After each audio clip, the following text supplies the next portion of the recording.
And welcome again to Flashpoints. I'm Bob Orr, joined by Juan Zarate, our national security analyst. Juan, good to see you once again. Bob, great to see you.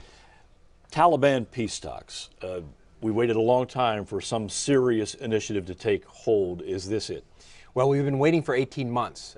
There were prospects of talks long ago. The U.S. had been hoping for talks, all with the theory that you cannot end the violence in Afghanistan. You can't see stability until there's a political solution.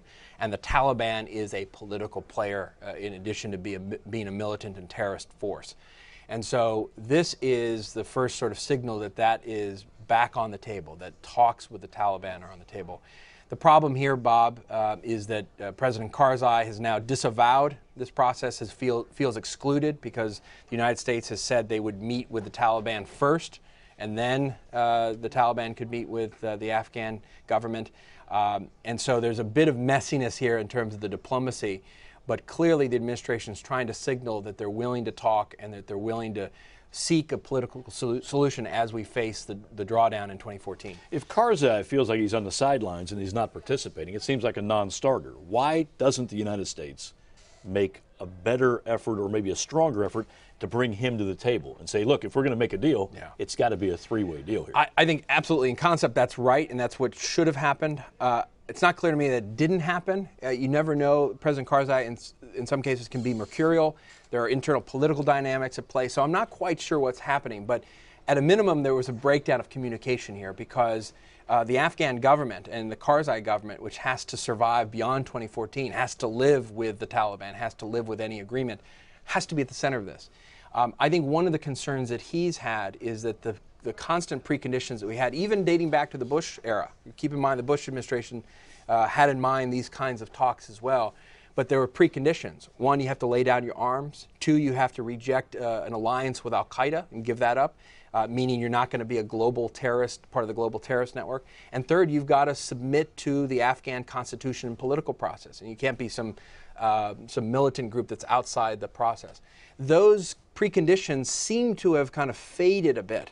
And I think that's what Karzai is also pointing to, that he's worried that those preconditions, in particular the last one about the political dimension, has been lost as the political office in Qatar for the Taliban opens and as the U.S. signals willingness to Even talk. if the Taliban were to agree to those kinds of conditions, the disavowing of al-Qaeda, the laying down of arms, adherence to the Afghan rule of law, how is that enforceable? Going forward, how do we even know they would abide by that?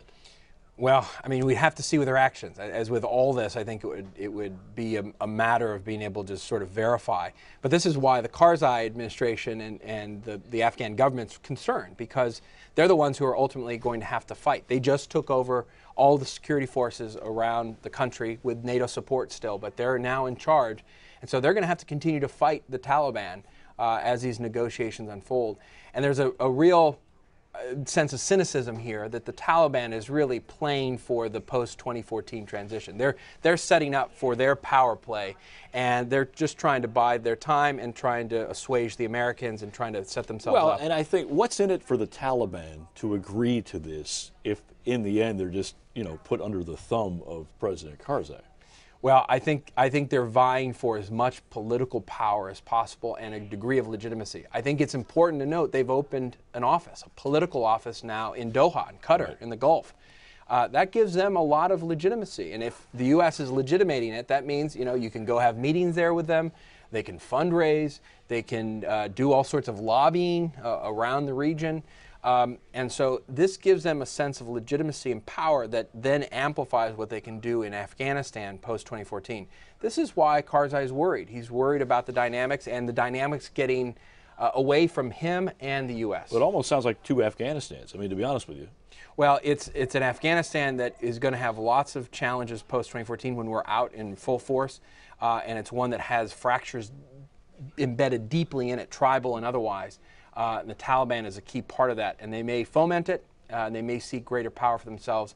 I think that's more likely than not. I think this diplomacy is part of setting up their power play. We've got to wrap, but any chance this can succeed? What are the hopes here on the talks? Well, I think the hopes are that you get some moderation of the Taliban, that perhaps you do get a split amongst the Taliban, a group that actually does want to moderate, that does want to be part of a post-2014 Afghanistan. And the more militant parts can be isolated, killed, put aside. that's the hope. We'll see what happens. All right, we got to leave it there. Juan, thanks as Thank you, always, Bob. and thanks to you for watching Flashpoints. I'm Bob Orr. We'll see you next time.